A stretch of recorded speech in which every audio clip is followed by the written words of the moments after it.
नमस्कार दोस्तों, कैसे हैं आप सब लोग। आई होप सभी लोग अच्छे होंगे, हेल्दी होंगे, स्वस्थ होंगे और अच्छे से अपना इनर वर्क कर रहे होंगे। तो आज की जो रीडिंग है वो ये है कि सोलर प्लेक्सिस चक्रा में किस तरह की शेडोज हैं। ये रीडिंग का पार्ट 2 है। 1 से लेके 5 तक की पेटल्स मैं ऑलरेडी शेयर कर चुकी हूँ, तो आप चैनल पर देख सकते हैं। इसमें हम 6 से लेके 10 तक जो पेटल्स हैं हमारी सोलर प्लेक्सिस चक्रा की, उसमें किस तरह की शेडोज हैं हम वो चेक करने वाले हैं। तो प्लीज़ डिवाइन क्लियर आंसर दीजिए। ये रीडिंग जनरल है, कलेक्टिव है, टाइमलेस है और जब भी आपकी स्क्रीन पर पॉपअप हो तो हो सकता है ये तभी आपके साथ रेजोनेट करे। जब तक मैं आप कार्ड्स को सफल कर रही हूँ तब तक आप चाहें फॉर एनर्जी एक्सचेंज वीडियो को लाइक कर सकते हैं, कमेंट कर सकते हो, चैनल को सब्सक्राइब कर सकते हैं। अगर आप ऐसे ही शेडो वर्क से रिलेटेड हर चक्रा में किस तरह की शेडोज़ हैं पूरी प्लेलिस्ट देखना चाहते हैं, या चक्रास में किस तरह के ब्लॉक्स हैं, ना सिर्फ ओवरऑल चक्रा में बल्कि petal by petal her petal में किस तरह के ब्लॉक है, क्योंकि हर चक्रा में जो है अलग अलग संख्याओं में पेटल होती हैं। रूट में 4 होती हैं, सैक्रल में 6। तो पेटल बाई पेटल किस चक्रा में क्या ब्लॉक है, आप उसको देखने के लिए चैनल को सब्सक्राइब कर सकते हैं। तो चलिए स्टार्ट करते हैं रीडिंग को।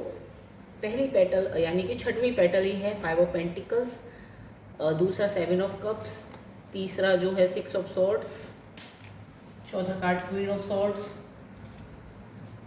2 ऑफ सॉर्ड्स और 7 ऑफ सॉर्ड्स। सॉर्ड्स की बहुत ज़्यादा एनर्जी है। और देखिए, सोलर प्लेक्सस चक्रा हमारी आइडेंटिटी का चक्रा होता है, यानी कि हमारे कॉन्फिडेंस का, हमारे सेल्फ वर्थ का। और यहाँ पे सॉर्ड्स का आना यही बता रहा है कि किस तरह से जो है अपनी सेल्फ वर्थ को जो है छलनी किया हुआ है। तो चलिए, 6वीं पेटल जो होती है वो भय पेटल होती है, यानी कि फियर की पेटल होती है। तो मतलब रिस्क लेने की जो कैपेसिटी होती है वो होती है कि आप किसी भी चीज़ पर कितना रिस्क ले सकते हैं। अब यहाँ पर ये शेडो किस तरह से आई हुई है, ये शेडो यहाँ पर आपके इस 6वीं पेटल में ये है कि 5 ऑफ पेंटिकल्स। तो आपके पास हो सकता है कि ज़रा भी कोई चैलेंज आता हो, क्योंकि जब रिस्क हम लेते हैं तो चैलेंजेस आते हैं हमारी लाइफ में, तभी हम लोग कुछ आगे ब्रेक थ्रू को पार करके ही कुछ अचीव कर पाते हैं। तो वहाँ पर आप गिव अप कर देते हैं। भले ही जैसे ही फॉर एग्जांपल जैसे ही आपके पास कोई प्रॉब्लम आई तो आप बजाय सॉल्यूशन के फोकस करने पे आप प्रॉब्लम पे ही फोकस करते रहते हैं कि मेरे पास प्रॉब्लम आ गई, मेरे पास प्रॉब्लम आ गई, बजाय ये सोचने की कि प्रॉब्लम आ चुकी है लेकिन चलो ठीक है, अब इसका सॉल्यूशन कैसे है। अब इस कार्ड को आप ध्यान से देखें, 5 ऑफ पेंटिकल्स। इस लड़की के पास चाबी है यहाँ से निकलने की, बट ये बजाय सॉल्यूशन पे फोकस करने की ये प्रॉब्लम पे फोकस कर रही है। यही आपकी जो रिस्क लेने की जो कैपेसिटी है वहाँ पर यही होता है कि जब भी रिस्क लेने की बात आती है तो बजाय चीज़ों के जो सॉल्यूशन है उस पर जाने के आप जो है प्रॉब्लम पे ही फोकस करते हैं। ये आपकी 6वीं पेटल की शेडो है। देन 7वीं पेटल जो होती है वो होती है जुगुप्सा पेटल, यानी कि शोइंग फेक इमोशंस, यानी कि आई एम ओके। ये एक आई एम ओके, खुद को ना ठीक होने पर भी एक कन्फ्यूजन वाली अपने इमोशंस को कैसे शो करना है। यहाँ पे एक कन्फ्यूजन वाली जो शेडो है वो है। अब कैसे, आप मान लीजिए ये है कि अपने इमोशंस को एज इट इज़ शो कर देना। जैसे बहुत सारे लोग होते हैं कि गुस्से में है तो उनके फेस पे क्लियरली गुस्सा समझ में आएगा, पर बहुत सारे लोग वहीं पर दूसरी तरफ इस तरह से होते हैं कि वो गुस्से में होते हैं फिर भी सामने वाले को पता नहीं चल पाता, वो अपना गुस्सा अंदर सप्रेस कर लेते हैं, या फिर पेन में है तो भी दिखाएंगे कि नहीं हम तो स्ट्रांग हैं। तो ये पेटल ये दिखाती है। अब यहाँ पे शेडो किस तरह से, शेडो है आपकी इमोशनल कन्फ्यूज़न। कन्फ्यूज़न किस तरह कि मुझे कब कहाँ किस तरह से एक्सप्रेस करना है, ये एक शेडो है जहाँ पर आपको हो सकता है कि पेन अपना एक्चुअल में एक्सप्रेस करना है। वहाँ पर आप जो है हो सकता है कि बोल दो नहीं आई एम ओके, मुझे कोई फ़र्क नहीं पड़ा, या इस तरह से। तो यहाँ पर ये शेडो निकल के आई है। देन 8वीं पेटल जो है वो मोह पेटल होती है। तो मेंटल कन्फ्यूज़न, यानी कि ओवर अटैचमेंट की जो चीज़ होती है, मतलब आप अटैच कितना है चीज़ों से। तो यहाँ पर क्या हो रहा है, ये है 6 ऑफ सॉर्ड्स। तो आप अटैच किस तरह से यहाँ पर, अब ये लोगों ने जैसा कह दिया वैसा मान लिया अपने अंदर का, मतलब कन्फ्यूज़न किस चीज़ का है, कन्फ्यूज़न यहाँ पे इस चीज़ का है। सॉर्ट्स जो है माइंड की क्लैरिटी की बात करता है ये कार्ड। तो आपके माइंड में भले ही किसी चीज़ की कोई क्लैरिटी हो, शेडो किस तरह से है इस पेटल में, लेकिन लोगों ने अगर आके कंफ्यूज कर दिया कि नहीं ऐसा नहीं ऐसा करना है, यानी कि कोई सामने से आके अगर आपकी थिंकिंग को मैनिपुलेट करना चाहे तो बहुत इजीली कर सकता है। ये एक शेडो बनी हुई है। क्यों बनी हुई है ये शेडो, क्योंकि अलाउ किया हुआ है आपने सामने वाले को आपकी लाइफ का कंट्रोल लेने का, इस बोट का कंट्रोल लेने का अलाउ किया हुआ है आपने। देन क्वीन ऑफ सॉर्ड्स, ये है आपकी 9वीं पेटल। तो 9वीं पेटल जो होती है मूर्ता पेटल होती है, नोइंग बट नॉट अप्लाइंग। तो यहाँ पर ये कार्ड आए क्वीन ऑफ सॉर्ड्स का। तो यहाँ पर आपको पता है, चीज़ें पता है, लेकिन गलत पता है आपको, गलत हो रहा है। मान लीजिए फॉर एग्जांपल इनजस्टिस हो रही है, बहुत सारी चीज़ों में आपको लग रहा है कि आपकी वर्थ को अंडर एस्टिमेट किया जा रहा है, जो वर्क प्लेस पे होता है, घर में भी कई बार होता है। तो ये कार्ड यहाँ पे शेडो किस तरह दिखा रहा है, ये शेडो ये दिखा रहा है कि अपनी बाउंड्रीज को प्रॉपर अप्लाई ना कर पाना, अपनी सेल्फ वर्थ के लिए प्रॉपर आवाज़ ना उठा पाना कि मेरे पास ये मेरी सेल्फ वर्थ है, ये मेरी बाउंड्रीज है, इसके अगर आप अंदर आते हो तो मैं अलाउ नहीं करूँगा। तो ये कार्ड यहाँ पे ये शेडो बता रहा है कि अपनी बाउंड्रीज का प्रॉपर यूटिलाइजेशन ना करना, अपने लिए प्रॉपर स्टैंड ना लेना, ये यहाँ पर आपकी शेडो बनी हुई है। लास्ट पेटल जो होती है वो होती है शोक अप पेटल की, यानी कि ओल्ड रिग्रेट एंड सैडनेस की। तो यहाँ पर क्या हो रहा है, ये 2 ऑफ सॉर्ड्स में दिखाया है। तो इसमें क्या हो रहा है, जब भी ये शो का पेटल में शेडो किस तरह बनी हुई है कि माइंड आपका जो जगल करता है, 2 ऑफ सॉर्ड्स की एनर्जी, वही अगेन ओवर थिंकिंग की, मेंटल क्लैरिटी ना होना। तो क्या क्यों नहीं है, क्योंकि माइंड आपका 2 ऑफ सॉर्ड्स में फंसा हुआ है, कभी पास्ट में कभी फ्यूचर में, कभी पास्ट में कभी फ्यूचर में। क्योंकि बजाय आप मोस्टली बजाय प्रेजेंट में फोकस करने के पास्ट और फ्यूचर में ज़्यादा रहते हैं, ये आपकी शेडो बनी हुई है यहाँ पर। ओवरऑल जो पूरे के पूरे सोलर प्लेक्सस चक्र के 6 से 10 पेटल का इम्पैक्ट है वो आपका क्या पड़ रहा है, आपका पड़ रहा है 7 ऑफ सॉर्ड्स का। 7 ऑफ सॉर्ड्स कार्ड यहाँ पे ये दिखा रहा है कि अपने आप से मुंह चुराना, अपनी सेल्फ वर्थ से मुंह चुराना, अपने आप की वैल्यू को समझना, बट फिर भी उसको जो है दूसरों के भरोसे आंकना। यहाँ पे कार्ड है 7 ऑफ सॉर्ड्स का।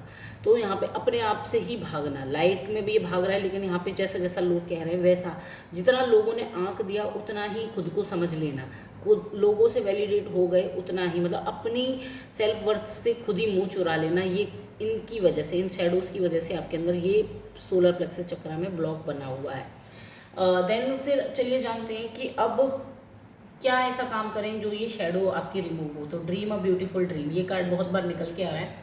तो आपसे ये कहा जा रहा है कि आपको अपनी लाइफ को अपनी लाइफ की चाबी दूसरों के हाथ में नहीं देनी है।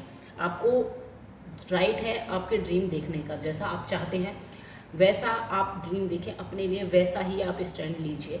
तो ये आपकी जो शेडो है ये इम्प्रूव होगी, हटना शुरू होगी। Then focus on the light. तो जो मेंटल कन्फ्यूजन आपको रहता है इमोशंस के केस में कि कब कहाँ पे क्या दिखाना है, तो यहाँ पे ये कहा जा रहा है कि फोकस ऑन द लाइट। तो बजाय चीज़ों की डार्कर साइड में जाने के आपको जो है लाइटर साइड पे फोकस करना होगा। किस तरह से, ये कार्ड यहाँ पे ये शेडो किस तरह से रिमूव होनी है, ये शेडो इस तरह से यहाँ पे रिमूव होनी है कि अपने जो फेक इमोशंस हैं उसको नहीं, आपको जो एक मास्क लगाया हुआ है उसको उतारना है, और जो एक्चुअल में आपके ऑथेंटिक इमोशंस हैं उनको यहाँ पर शो करना है। देन आपकी जो मोह पेटल थी उसमें जो है निकल के आ रहा है कि मेंटल कन्फ्यूजन जो रहता है, तो bring it into the form. तो आपसे ये कहा जा रहा है कि मेंटल कन्फ्यूजन, जो लोग जैसा बोल रहे हैं, भले ही आपके पास क्लैरिटी हो अंदर से, बट क्योंकि लोग ऐसा बोल रहे हैं, तो आपसे ये कहा जा रहा है कि अपने आइडियाज़ को, ऑथेंटिसिटी को आप एक्शन में लाइए, फॉर्म में लाइए। तब ये आपकी जो शेडो है कि लोग ऐसा बोल रहे हैं, तो वो वाली शेडो यानी कि ओवर थिंकिंग और जो मेंटल क्लैरिटी नहीं आती वो हटना स्टार्ट हो जाएगी। क्वीन ऑफ सॉर्ड्स की जो वो है आपकी मूर्ता पेटल, यानी कि आप जानते तो हैं बट अप्लाई नहीं कर रहे, तो जो बाउंड्रीज का प्रॉपर इम्प्लीमेंटेशन नहीं हो रहा। Free from judgment, free to love. तो यहाँ पे ये कहा जा रहा है कि आप जजमेंट से फ्री होइए और अपने आप को लव करना स्टार्ट कीजिए। जब आप अपने लव में डूबते हैं तो सबसे पहले आप अपनी केयर करते हैं। अपनी केयर करेंगे तो आपकी जो भी बाउंड्रीज़ हैं आप उनको किसी भी तरह से ब्रीच नहीं होने देंगे। तो जब आप सेल्फ लव करेंगे और जजमेंट से हटेंगे तब आपकी ये शेडो यहाँ से रिमूव होगी। देन 2 ऑफ सॉर्ड्स का जो लास्ट शो का पेटल में ग्रीफ था, प्रेजेंट पास्ट और फ्यूचर के बीच में जो माइंड जगल करता रहता है, तो ये कहा जा रहा है अगेंस्ट द ग्रेन। तो आपसे ये कहा जा रहा है अभी की आपकी मेंटल जो भी सिचुएशन बन रही है, हो सकता है कि माइंड बार बार जगल करता हो, प्रेजेंट में जाता हो फिर पास्ट में, मतलब प्रेजेंट में नहीं रहता हो, पास्ट और फ्यूचर के बीच में झूल रहा हो। तो आपसे कहा जा रहा है कि अभी जो आपकी करंट सिचुएशन चल रही है, आपके अपने थॉट्स को थोड़ा सा डायरेक्शन देना होगा, इस शेडो से बाहर निकल के प्रेजेंट मोमेंट में आपको रहना होगा। क्योंकि अभी तक आपकी जो एक फ्लो बनी हुई थी वो क्या थी, फ्लो बनी हुई थी पास्ट फ्यूचर, लेकिन अब आपको प्रेजेंट में रहने की जितनी आप कोशिश करेंगे उतना ही इस शेडो से आप बाहर निकल के आएंगे। 7 ऑफ सॉर्ड्स ओवरऑल जो बनी हुई थी सोलर प्लेक्सस की 6 से 10 पेटल की वजह से जो प्रॉब्लम, तो ये जो प्रॉब्लम है, जो अपने आप से ही मुँह चुरा रहे हैं, अपनी ही सेल्फ वर्थ को लोगों के हाथ में दे रखा है और खुद चोरों की तरह रह रहे हैं, तो ये कहा जा रहा है कि कम टू लाइफ। तो अपनी ऑथेंटिसिटी को क्लेम करना है, तभी आपकी ये जो ओवरऑल शेडो बनी हुई है सोलर प्लेक्सस के हाफ पार्ट की, वो निकल के आइए। इन शेडोज़ की वजह से आपकी लाइफ में ओवरऑल सिचुएशन क्या बन रही है, वो बन रही है टेम्परेंस। टेम्परेंस का कार्ड यहाँ पे ये बात कर रहा है जगलिंग की। जगलिंग किस तरह की हो रही है? जगलिंग हो रही है आप लाइट और डार्क के बीच में, यानी कि मून और सन के बीच में, यानी कि इमोशंस और एक्शन के बीच में। तो जब इमोशन आपको मतलब हो सकता है कि जहाँ पर आपको इमोशन होता हो वहाँ पर आप एक्शन ले लेते हो, जहाँ पर एक्शन लेवन होता हो वहाँ पर आप इमोशनल हो जाते हो। तो ये जो जगलिंग चल रही है टेम्परेंस कार्ड की, ये आपकी चल रही है इन शेडोज़ की वजह से। अब इस जगलिंग को हटाने के लिए आपसे कहा जा रहा है शॉक ऑफ द न्यू। तो जैसे जैसे आप इन शेडोज़ को रिमूव करने के लिए आपके सबकॉन्शियस को रीप्रोग्राम करेंगे, अपनी थिंकिंग पैटर्न को चेंज करना स्टार्ट करेंगे, अपनी ऑथेंटिसिटी को क्लेम करना स्टार्ट करेंगे, तो आपको जो है इसके लिए आपको क्या होगा, ये टेम्परेंस कैसे हटेगा? ये टेम्परेंस ऐसे हटेगा जब आप अपनी ऑथेंटिसिटी को क्लेम करेंगे। और ऑथेंटिसिटी जब भी आप क्लेम करेंगे तो ये बिल्कुल कंफर्टेबल नहीं होती है, ये आपको कंफर्टेबल से बाहर निकालती, कंफर्ट जोन से बाहर निकालेगी।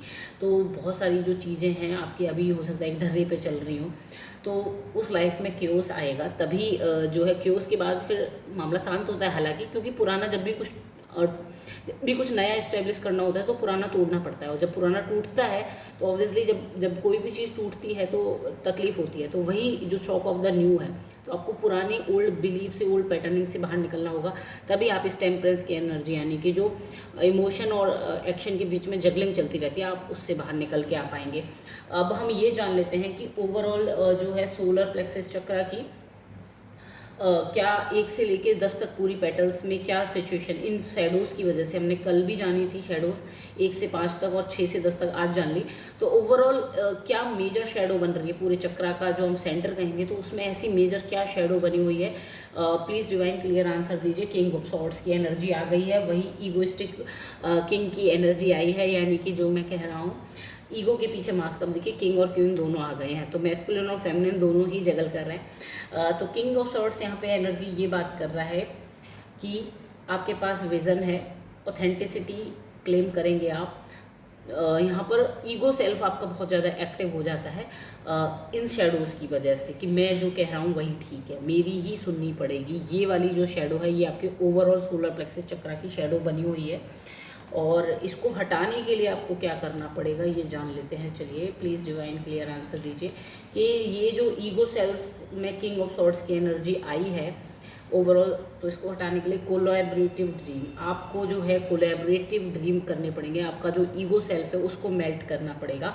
आपको इमोशनल भी होना है बट प्रैक्टिकल भी होना है, हमेशा प्रैक्टिकल नहीं रहना। जब भी ये शेडोज़ आपका हावी होती है तो आप अपने इमोशंस को बिल्कुल ही नेगलेक्ट कर देते हैं।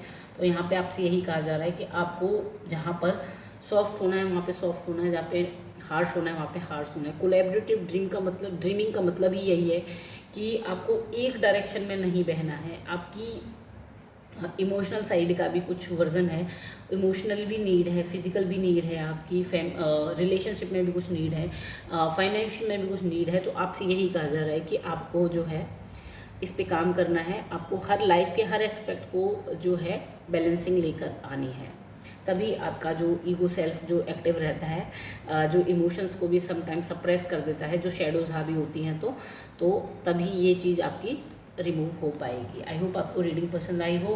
कल हम लोग हर चक्रा की 1 से 6 पेटल तक जो है रीडिंग करेंगे, उसमें जानेंगे कि किस तरह की शेडोज़ है हर चक्रा की 1 से 6 पेटल तक। तब तक के लिए बाय बाय।